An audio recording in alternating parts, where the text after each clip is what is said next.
It survived 8 presidents, lasted from Elvis Presley to Kurt Cobain, from CBS to CNN, early television sets to the World Wide Web on home PCs. In its lifetime, it saw the assassination of a president, the attempted assassination of 2 more. When it began, there was no NFL, and the Beatles hadn't yet come to America.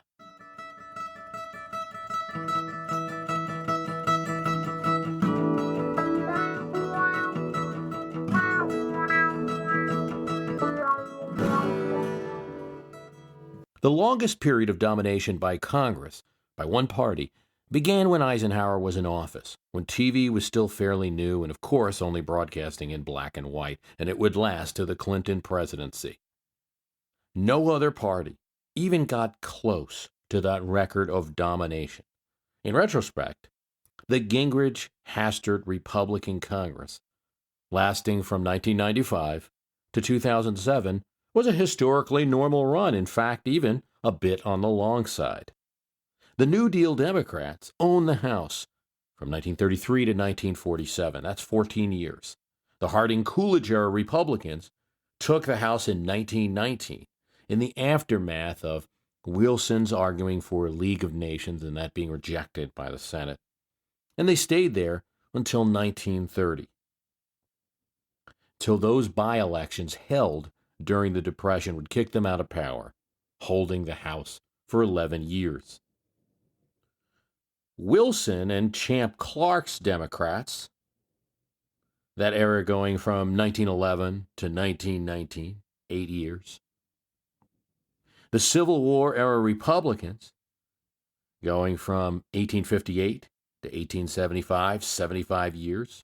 Long stretch, but comparable, as was the McKinley era Republicans, from 1895 to 1911, 16 years, all seemed to be the historically norm. Even in a time of popular presidents and major changes, even where a great crisis, depressions, wars brought a party to office, no one has matched a record of holding the people's body, the most important branch of government, for 40 years. This was extraordinary. And it's worthwhile examining what happened to make it so, and what happened to unravel that unprecedented domination. What can John Boehner, if we were sitting in the speaker's chair where he is, what would he like to know about this 40-year run and how possibly his own party could hold the House for just as long? Well, we'll try to answer those questions.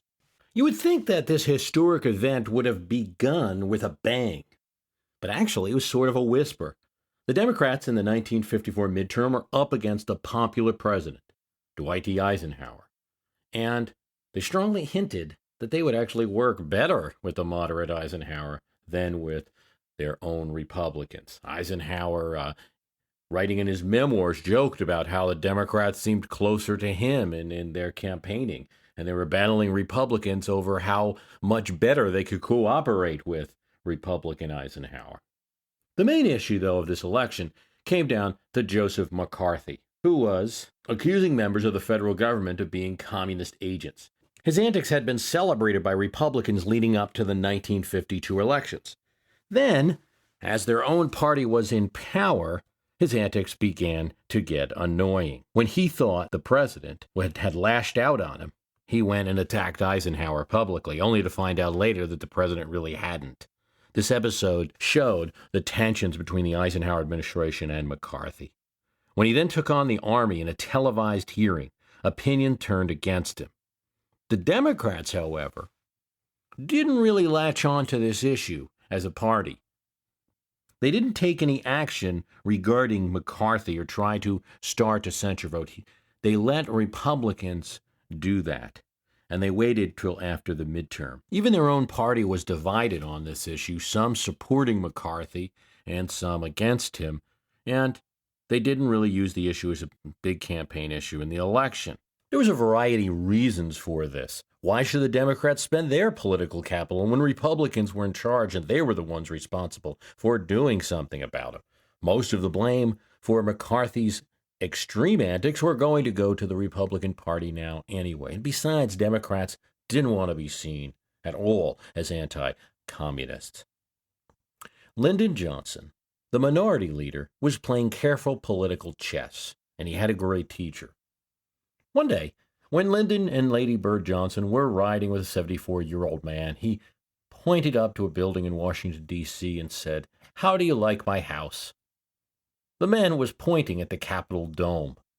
He was Sam Rayburn, and he would serve longer than any Speaker of the House in history, including Henry Clay.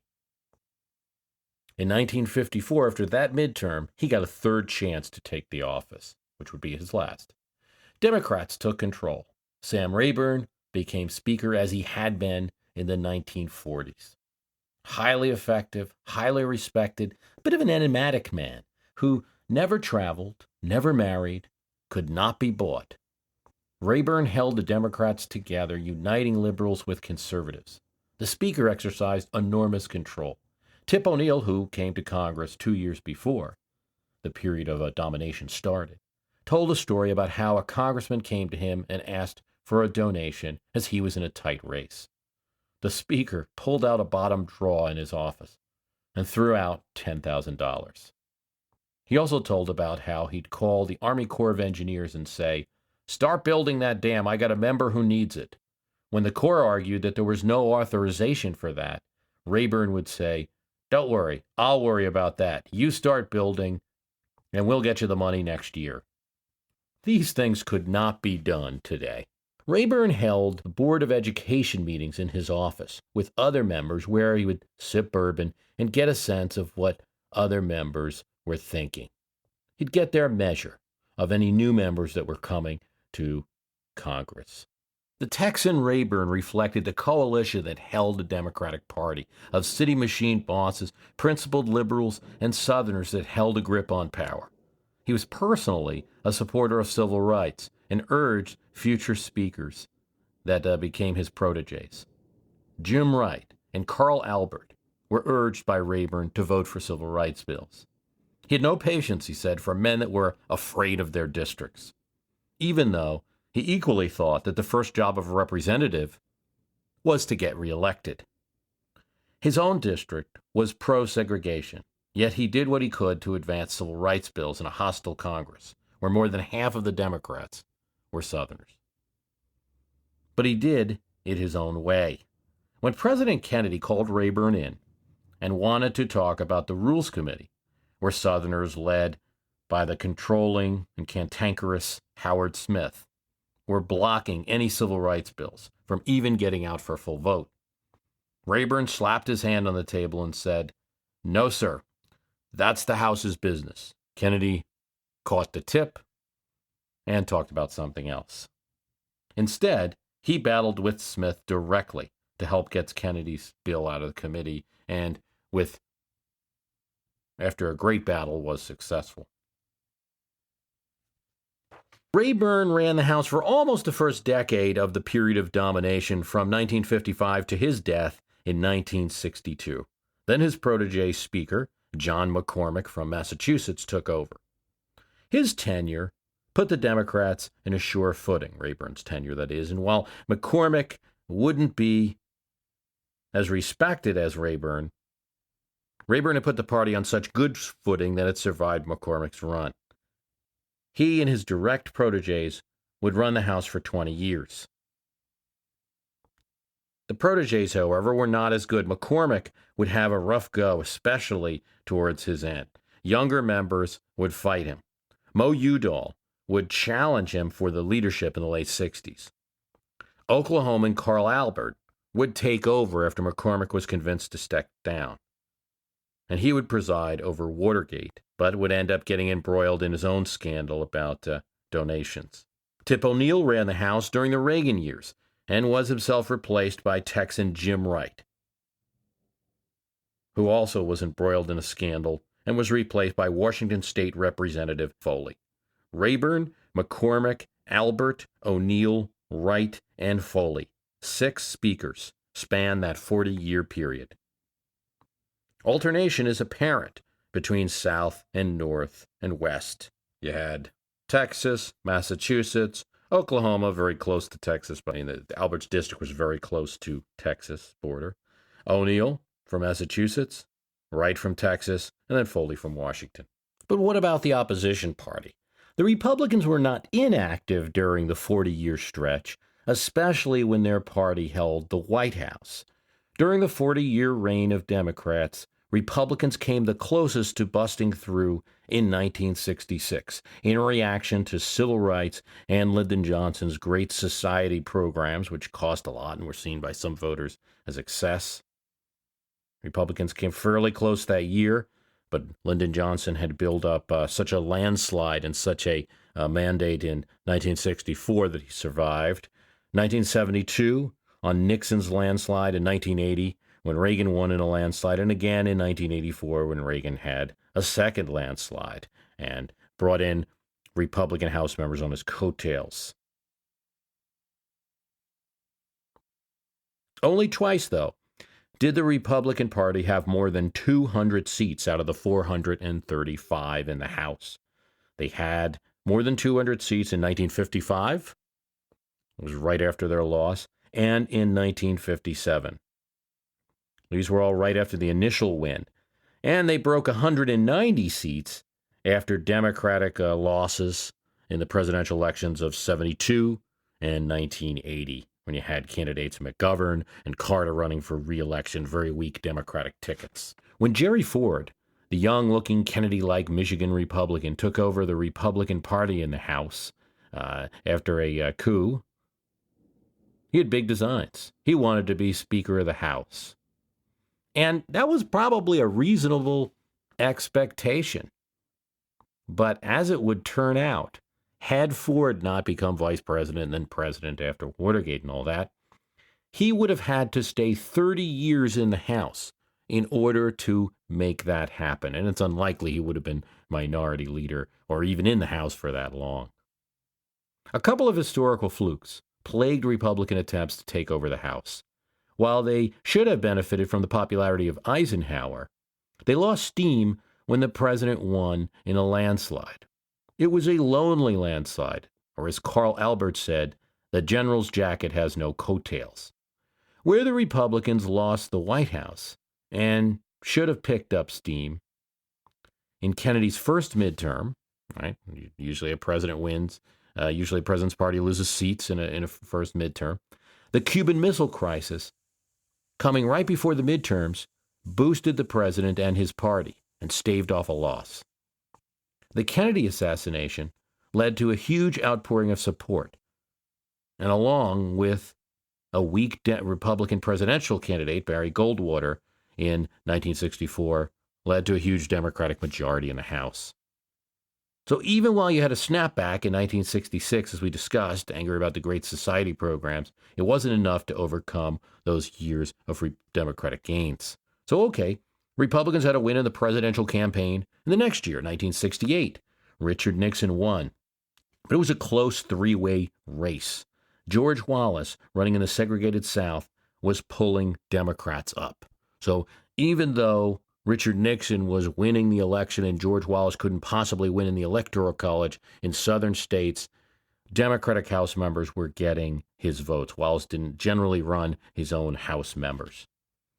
As President Nixon tried to increase the Republican majority, he also had to cooperate with Democrats on some domestic issues. Then came Watergate and the Democratic landslide of 1974. Reagan's revolution took the Senate, but was not enough to take the House in 1980.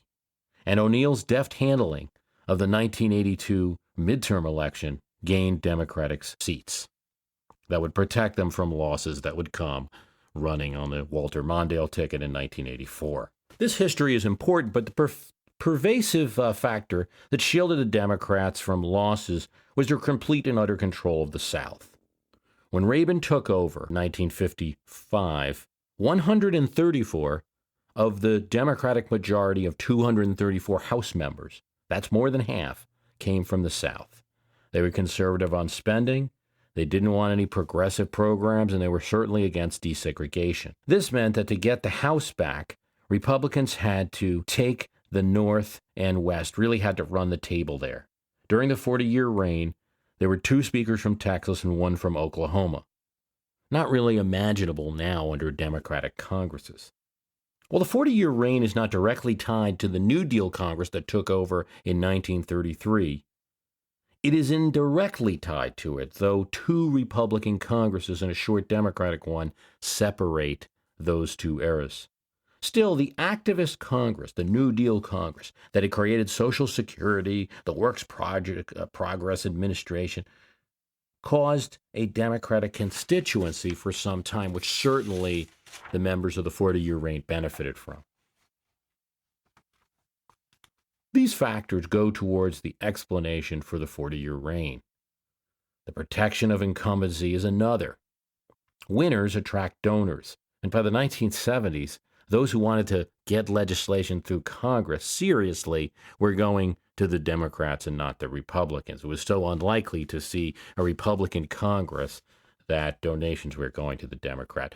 Jim Wright, as Speaker, had $1.2 million in campaign funds, a war chest that assured that he wasn't going to see a challenger. Tony Coelho, the majority leader at that time, had $734,000. He was an expert at raising money. Now, this kind of money was not hard to raise in the easy Washington atmosphere of the 1960s and 70s. Wright initially, when he became a congressman, insisted that he'd only take donations of $100 or more. And he wouldn't take donations from anyone affected by legislation. But then, as he said in his memoirs, he started to realize that everyone is affected by legislation in some way or another, and he had to raise money.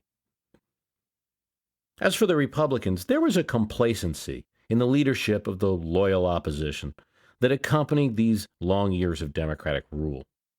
Joe Martin and Everett Dirksen both urged their members to work with Democrats on civil rights legislation. Republicans found some commonality with Democratic liberals. Republicans wished to make themselves available for any votes that might split up the 234 Democrats. Howard Zinn felt that the 2 parties were the same. Neither one, he said, changed the American political consensus in any significant way in the 20th century. Certainly evidence is there in the Congress that dominated much of that 20th century. The beginning of the end would be the wills of 2 men. House Speaker Jim Wright of Texas and maverick Congressman Newt Gingrich of Georgia. Jim Wright took over after Tip O'Neill decided to resign in 1986. His goal, working alongside Senate colleague Robert Byrd of West Virginia, was to control the government through the legislative branch. Nothing short of that. Wright, like O'Neill, was a veteran of the House since the 1950s, and he had known Rayburn, though he couldn't be called a true protege. The Speaker came out swinging. He passed a Clean Water Act and immediately proposed to reduce tax cuts in order to trim the deficit, in a way not preferred by the White House. Wright envisioned the kind of speakership that Thomas Reed or Uncle Joe Cannon saw around the turn of the century, that of total control from the speakership. Rayburn controlled the House through his personal persuasion, but also the committee chairs, especially Armed Services, Ways and Means, Appropriation, and Rules, held a lot of sway as well. The post-Watergate Congress actually made reforms that gave more power to the person they felt could be the most progressive thinking, the Speaker. Wright had a different style from Tip O'Neill. He clamped down on leaks from the Speaker's office that O'Neill used to laugh about and tolerate. He challenged Reagan directly and had a few, but not meaningful conversations with the president, whereas Tip O'Neill had a lot of disagreements, of course, with Reagan, but also was his good friend. O'Neill didn't quite get along well with Reagan. He used the Democratic caucus, which usually, under O'Neill's speakership, it consisted of loose meetings. He used it as an unofficial whip meeting, counting votes and finding out who was on his side and trying to persuade them. At the same time, Georgia Congressman Newt Gingrich was equally concerned with moving aggressively as a Republican Party in the House. He was introducing a new philosophy, one not shared by the leadership of the GOP during much of the 40-year reign. Gingrich was using the new TVs in the White House for special order speeches. These were floor speeches that would occur after the Congress's business was done to speak about Democratic issues. If they could not do anything on the floor, at least they could get out to a TV audience. He initially battled Speaker O'Neill. Gingrich attacked Massachusetts Congressman Eddie Boland. Of course, Boland was a target because the Boland Amendment prevented the United States from giving aid to the Contras. Speaker O'Neill felt that Gingrich's comments had cast aspersions on Eddie Boland's patriotism, and Boland was a good friend. O'Neill then, in an unusual step for a speaker, but they are allowed to do this, handed off the gavel and went to the floor of the House to make a speech. He said that Gingrich's attack on Boland was the lowest thing that he had ever seen. Trent Lott, leading the Republicans at the time, objected and had it stricken from the record. It was a real rebuke for the speaker.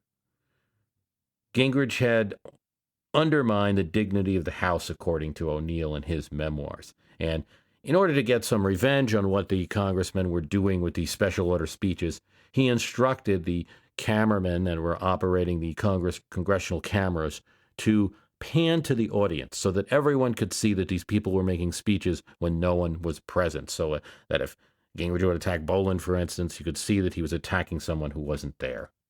But Gingrich felt that they had to keep the pressure up. He felt that their GOP majority leader, Robert Mitchell, was just too soft. He was nice personally, Gingrich said, but he was conducting a strategy that would lead us to a perpetual minority.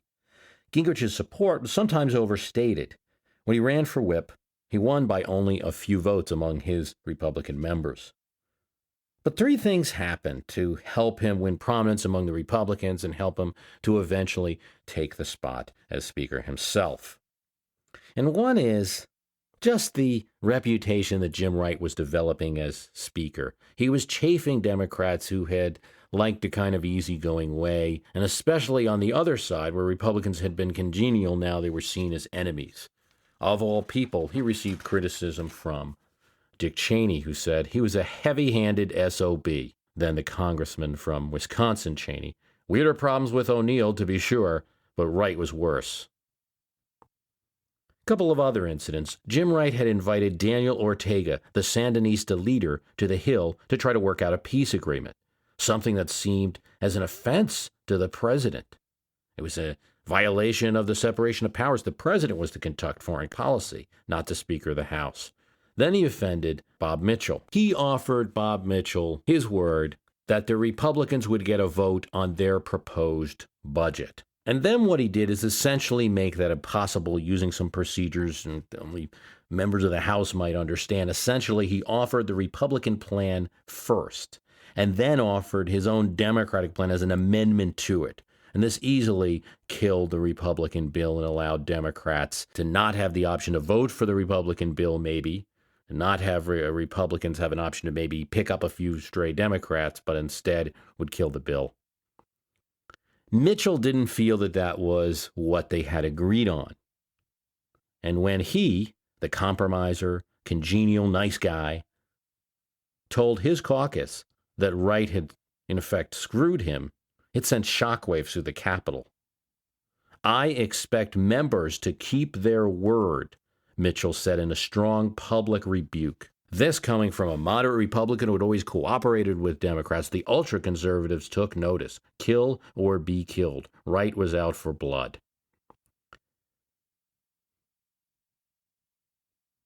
Well, as it turned out, Jim Wright was having lobbyists order 1,000 copies of his book in a unique sort of ethically questionable procedure.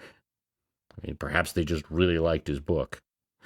House Ethics Committee's hearings began, and the Speaker was forced with either fighting it out and reducing the credibility of himself and his party or resigning. His majority leader, Tony Coelho, already had his own ethical problems with a fundraising scandal, and that left Tom Foley, the minority whip.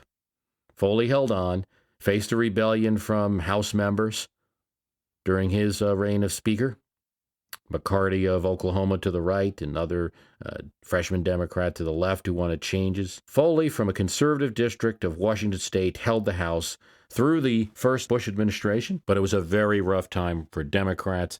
Gingrich was minority whip, and they were being attacked left and right on all sorts of ethical charges. As an aide to Texas Congressman Ron Coleman said, after 1989, we were shell-shocked, displaced persons after the resignation of Speaker Wright. The budget deal with Democrats, President Bush would lose the 1992 election, and with Clinton in office, Minority Whip Newt Gingrich made it clear he wanted to move from the whip position right to the Speaker, and did. Republicans, partially on all the excesses of the Democrats in the House, partially on a lack of confidence with the Clinton administration, took back the House in 1994. That ended the 40-year reign. But yet now we can look back and see it as an event in history, and certainly a political accomplishment, an example of compromise and coalition building. What would John Boehner or House Republicans do if they wanted 40 years? Well, some of these things actually seem impossible.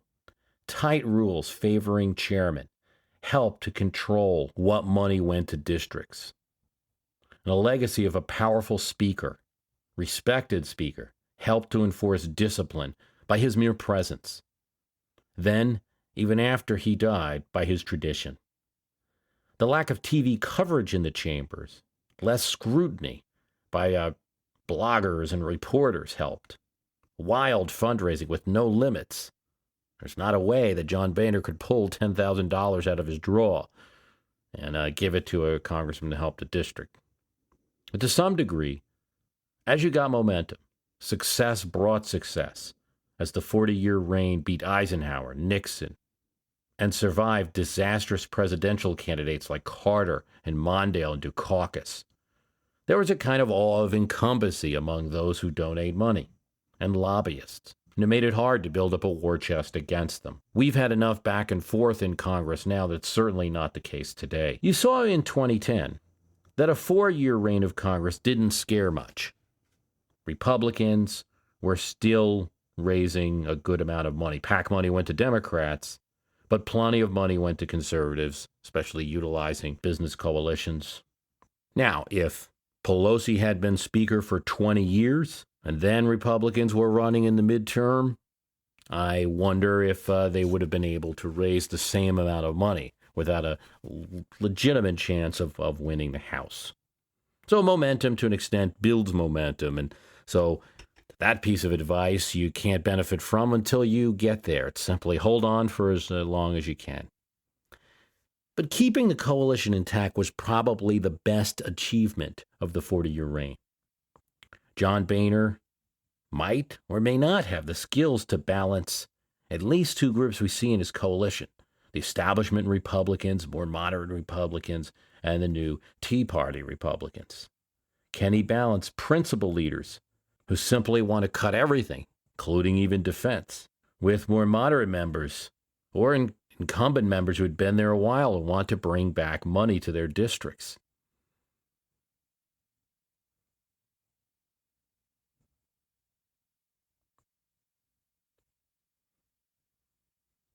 To hold the majority beyond the 25-seat margin, they'll probably have to get into more northern and Midwest and West seats. And it'll be up to the Speaker to balance the new Republicans that come from those districts who may not be as conservative.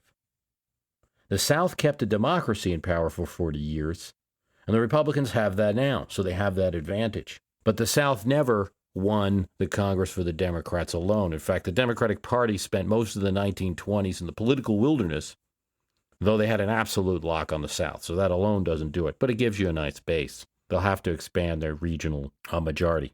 Whether President Obama wins the 2012 election or not may not necessarily matter. It's not always true that the president is able to win re-election and take back the House at the same time. Certainly, Lyndon Johnson did it.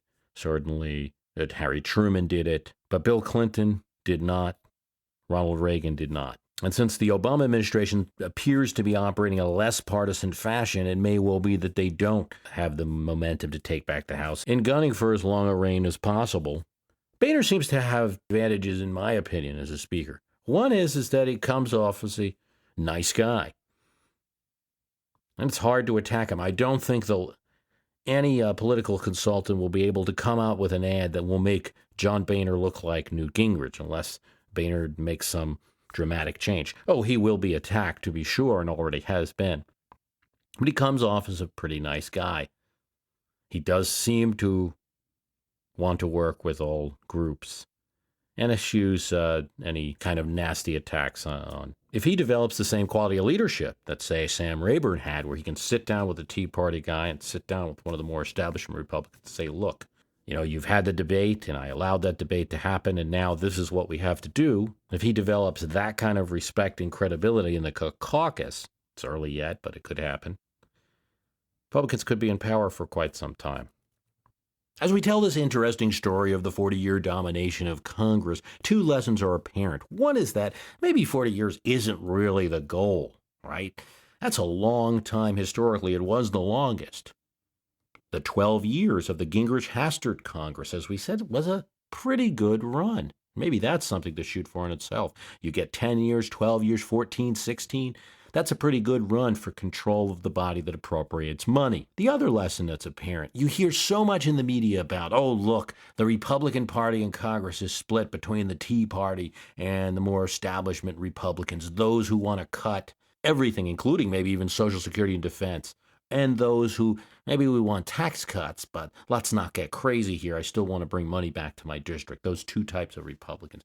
Absolutely correct to make that observation. That's there. It's presented as a bad thing that's going to rip the Republican Party apart and make it impossible for them to control the House. But actually, the history of the 40-year reign tells you that you probably need some sectioning. You probably need some splitting to have a party. You have to have a big tent, or you're not going to get over 230 members to control the House. There are just too many ideologies and philosophies in America to make that work with just one group who are all sycophants who agree with the speaker. The skill is in building that coalition and keeping everyone happy and satisfied and holding on to the House. But the idea that this sectioning is going to rip the party apart, in fact, it's probably the only way to play it. I want to thank you for listening. The website is myhistorycanbeatupyourpolitics.com, Facebook site where you can comment. And if you like the program, tell somebody about it. Thanks for listening.